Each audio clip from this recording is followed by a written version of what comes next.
Babak 1. Keberkesanan prestasi pekerja sebagai guru. So kalau prestasi kerja ni saya akan lihat keberkesanan sesuatu tugas ataupun tingkah laku dalam dia melaksanakan suatu pekerjaan. Kita tengok daripada segi yang kita boleh ukur. Kalau kita nak lihat prestasi ni, biasanya kalau kita nak lihat ni kejayaan ataupun pencapaian prestasi ni kita kena ukur daripada, mungkin kita boleh ukur daripada segi kuantiti tugas yang dilaksanakan, okay? Kemudian hasil ataupun kualiti dia, macam itulah. Okay, dalam aspek dia punya pencapaian dia. Mungkin itulah antaranya. Kalau tengok prestasi, biasanya kita akan tengok pada dua perkara itulah. Yang pertama kita tengok daripada segi kuantiti dia. Bila kuantiti tu maksudnya kekerapan dia melakukan tugas tu, berapa banyak dia melakukan tugas tu. Okay. Lepas tu satu lagi kecepatan, kepantasan, dan satu lagi dia punya kualiti. Sebab dia punya kualiti tu maksudnya dia punya kekemasan dia, dia punya kecekapan dia, ketepatan dia. Itu dia punya tentang prestasi kerja lah. Kita bila nak tengok, kita kena tengok dua aspek tu. Sama ada dia punya kuantiti ataupun dia punya kualiti dia. Dan biasanya kita akan gabungkan kedua-duanya untuk kita mendapat satu prestasi kerja yang bagus. Ada orang boleh buat kerja dengan cekap, dengan cantik, tetapi makan masa. Bila makan masa tu pun tak berapa bagus jugalah kan. Boleh dia buat kerja memang bagus, cekap bagus, baguslah dia buat kerja kan, boleh buat cantik kan hasilnya, tapi lama sangat. Bila lama sangat, susahlah juga kita kan. Okay. Kemudian ada pula orang boleh buat kerja pantas. Bila pantas tapi banyak iratannya, banyak silapnya. Maksudnya daripada situ kualitinya tak ada. Jadi kita kena pastikan bahawa untuk satu prestasi kerja tu kita kena tengok daripada dua-dua aspek. Daripada segi dia punya kualiti dan juga daripada segi dia punya kuantitinya. Babak 2. Sasaran kerja tahunan. Biasanya bila kita di awal tahun, semua pensyarah-pensyarah ataupun semua staf sokongan diminta untuk menyediakan sasaran kerja tahunan. So maksudnya dekat awal tahun tu masing-masing dia kena senaraikan kerja ataupun sasaran kerja masing-masing. Apa yang hendak dicapai dalam tempoh 1 tahun. So daripada situ kita akan tengoklah, macam kita dah kenal cikgu dan tak kenal AKP kan. Bila dia ada senarai kerja tahunan tu, kita boleh tengok apa yang dia nak buat, apa yang dia nak capai. So daripada situ kita perlukan ada sedikit perbincangan lah, sepatutnya ada sedikit perbincangan dengan dia punya leader dia. Okey, betul tak? Saya nak target macam ni. Contoh saya bagi simple. Okey, saya target macam, saya ambil contoh yang umum yang awak boleh faham. Okey, contohnya kalau saya mengajar bahasa Melayu, okey, ataupun saya mengajar maths, okey. Okey, saya nak pelajar saya, pelajar saya 80% mendapat grade, sekurang-kurangnya mendapat grade B+. 80%. Okey. So itu adalah target dia. So at the end nanti kita akan nilai adakah 80% dia tercapai ataupun tidak. Itu dia. So maksudnya dekat sini bila kita nak menilai prestasi tadi, kita akan base kepada sasaran kerja yang telah dibuat pada awal tahun.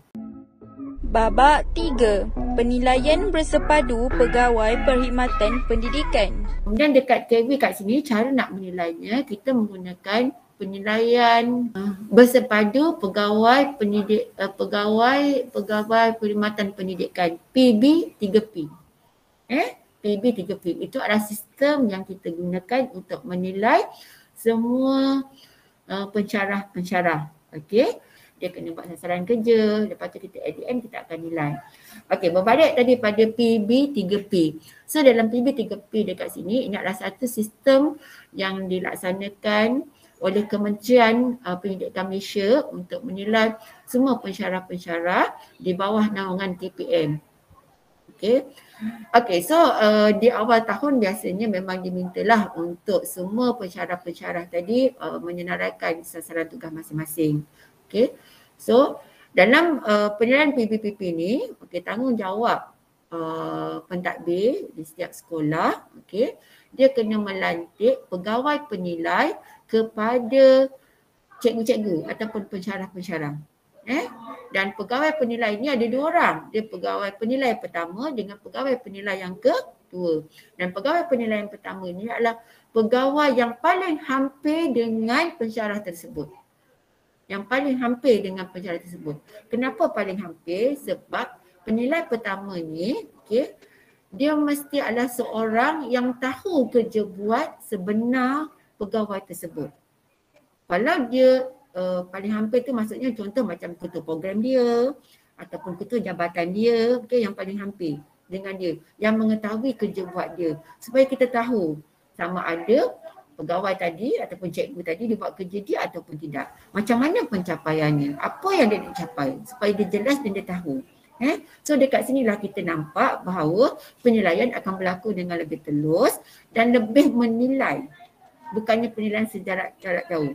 Okay. Manakala penilaian yang kedua, penilaian yang kedua tu bolehlah terdiri daripada ketua-ketua jabatan ataupun pengarah sendiri ataupun timbalan pengarah sendiri. Yang itu lebih atas lagi lah. Jadi di peringkat yang pertama tadi, apabila dia menentukan sasaran kerja, dia semestinya berbincang dengan pegawai penilai yang pertama. Sebab penilaian pertama tu yang ada coach dia. Babak 4. PIAS dalam penilaian. Berlaku bias tak biasnya, sebab tu saya berkata tahu, kita nak kata bias tak bias sebab kita ada 2 penilai dekat sini. Dan penilai yang pertama adalah penilai yang betul-betul mengenali pegawai yang dinilai, pensyarah tadi. Dia punya superior dia punya yang paling rapat, kan, yang paling rapat, yang mengenali. So saya rasa kalau misalnya kata dia mengenali pensyarah tu dengan baik, kau buat ke kau tak buat ke, dia tak akan berlaku bias dekat situ. Dan penilaiannya bukan seorang. Maksudnya penilaiannya adalah dua orang. 2 orang yang berbeza dan tak boleh berbincang pun bila kita nak menilai. Kita menilai. So kita akan tengok dekat situ. Kalau misal kata bias tu maksudnya dia punya markahnya tu akan jauh berbeza, betul tak? Ya, antara A dengan B tadi beza. Contohnya lah si A dia akan bagi nilai 70. Tapi 70 contoh. Okay. Kemudian si B akan nilai sehingga 90. Yang itu kita nampak bias. Kita nampak macam kenapa berbeza. Tetapi dalam sistem ini, dia kata kita memang telah dirancang sebegitu baik sebenarnya kalau kita implement, dan dia tak akan bias lah. Sebab yang menilai tu orang yang paling rapat dan ada penilaian yang kedua. Jadi ada kontrol dekat situ. So kalau misal katalah ada berlaku perlebihan markah tadi tu, memang dalam sistem nanti dia akan patah balik ke kita, dia akan minta kita revise semula. Yang itu, dia akan minta revise kita supaya antara penilai tadi markahnya tak boleh lebih daripada 10. Antara penilai pertama dengan penilai kedua, dia tak boleh lebih daripada 10. Sebab dia nak pastikan. So kata kalau lebih daripada 10 tu memang nampak macam bias lah. Tapi kalau markah penilai satu dengan penilai yang kedua tu within 10 marks dalam ada punya perbezaan dia, so maksud mana tu okey lah. Tak ada orang nak kata bias ke sebagainya. Sebab dia bukannya kita nilai seorang-seorang. Ada 2 penilai dan 2 penilai ini tidak boleh berdiskus pun sebenarnya. Dia tak boleh berdiskus antara satu sama lain. You nilailah. You punya ikut you punya penilaian. Daripada pegawai tadi, macam mana prestasi dia, daripada generik dia, functional dia, tugas dan sebagainya, you nilai. Pegawai yang penilaian pertama penilai. At the end nanti sistem akan tengok. Kalau kita kata sistem tu tengok, dia punya perbezaannya tu lebih daripada 10. Contoh macam saya cakap tadi kan, penilaian pertama mungkin rapat, dia sayang kat orang ni, dia bagi 90. Dan yang kedua ni dia tak apa kenal. Tiba-tiba dia bagi cuma 70. Beza banyak dah tu kan, 90 dengan 70. So 90 dengan 70 tu dah 20 markah. So dah 20 markah tu, maybe something somewhere wrong kan. So maksudnya dia akan patahkan balik kat kita, cuba reverse balik. Dia macam itu. Itu yang dia elakkan daripada berlakunya bias dan sebagainya lah. Babak 5. Guru prestasi rendah.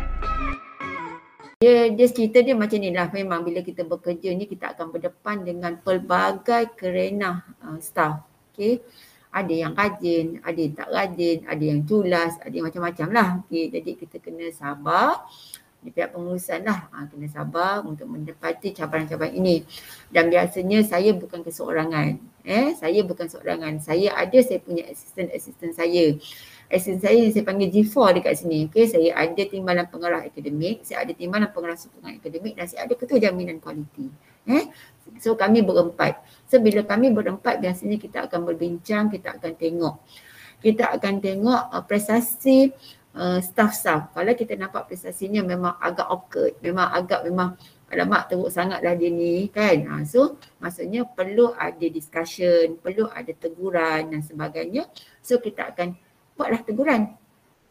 So siapa yang akan memberi teguran? Oleh kerana ini adalah di bawah pentadbiran, sebab pentadbiran memang guru, pensyarah semua di bawah penolong kanan pentadbiran. Penolong kanan ini adalah timbalan pengarah akademik. So pengarah akademik dia akan panggil lah cikgu tadi, dia akan beritahu lah. Dia akan orang kata berbincang lah, menegur lah secara halus. Kita bukan buat teguran-teguran yang macam budak-budak tu, tidak. Okay, sebab masing-masing kan dah dewasa, dah tua dah pun kan. So kita kena menegur secara halus sebenarnya. Kita tak bolehlah menimbulkan emosi yang tak terhala. Sebab saya lebih suka kalau suasana dekat kabin ni adalah suasana dalam keadaan tenang. Walaupun dalam hati pentadbir rasa, ya Allah, ya Tuhan, kau asal-asal kenapalah dia ni macam ni kan. Kita rasa macam, kenapalah kau macam ni. Tapi kena banyak bersabar. Maksudnya bila kita nak buat suatu tindakan tu, kita kena buat secara halus, secara lembut, seolah-olah macam peribahasa kebidalan tu, dia kata menarik rambut dekat tepung tu. Dia macam gitu. Babak 6. Cabaran dalam penilaian. Sebenarnya bila ada sistem PB 3P ni, sebenarnya tak adalah cabarannya sangat. Cuma cabarannya kita kena ikut dia punya tarikh-tarikh yang telah ditentukan. Okey, tarikh-tarikh yang ditentukan tu maksudnya yang pertama mesti kena buat bila. Okey, kemudian yang kedua tu bila. Ada kalanya kita terlupa. Okey, dan bila PB 3P ni dia bukan melibatkan seorang dua sahaja penilai, kita ada ramai penilai. Bila ada ramai penilai, macam dekat KB River sendiri kita ada 22 orang penilai. Bila ada 22 orang penilai tu, maksudnya kita nak kena memastikan bahawa semua penilai-penilai tadi akur dengan jadual yang telah ditentukan. Sebab dia bila bermain dengan sistem, kita lewat je, katakan dah tutup, adalah kita tak boleh nak kata apa. Itu satu. Kemudian yang keduanya adalah benda ni berkaitan dengan sistem. Bila berkaitan dengan sistem, maksudnya kita kena pastikan apa yang bila kita klik tu betul. Sebab kita tak nak macam sambil lewat bila kita klik-klik, orang ramai kan, kita klik-klik, rupa-rupanya sistem capture yang lain. Sebab penilaian sekarang dia 1 sampai 5. Okay, dia ada banyak item. Mungkin item yang pertama kita nak nilai dia 4. Item yang kedua kita nak nilai dia mungkin 5 kan. Jadi kalau kita terklik 3, dia dah jadi lain dah. Itulah dia antara cabaran-cabaran dia lah. Babak 7. Aspek dalam penilaian. Saya beritahu tadi, dalam penilaian kita kepada seseorang pegawai yang dinilai, pensyarah dan sebagainya, dia merangkumi 3 aspek. Dia merangkumi 3 aspek. So aspek yang sama tadi generik. Okay. Aspek yang kedua tu adalah functional. Kemudian aspek yang ketiga tu adalah sasaran kerja itu sendiri. Dalam aspek generik tu memang terlalu banyak item-item yang dinilai sebenarnya. A lot. Dia untuk function generik tu pun ada banyak item-item yang dinilai. Satu memang ada banyak lah. Okay. Dia meliputi amalan profesional, pengetahuan dasar-dasar, hubungan dengan luar dan banyak lah. Okay. Kemudian yang functional pun, yang functional tu dia lebih kepada kefungsian kita. Kalau kefungsian kita ni sebagai seorang pensyarah, sebagai seorang cikgu. Okay. Jadi dia nilai daripada kefungsian kita, macam mana kita melaksanakan kita punya tugas kita sebagai seorang cikgu. Pun ada banyak dia punya item-itemnya yang dinilai. Okay. Kemudian yang ketiganya, daripada sasaran kerja tahunan. Okay, kalau sasaran kerja tahunan pun kita tengok macam mana sasaran kerja tahunan kita, tercapai ke tidak dengan apa yang kita sasarkan.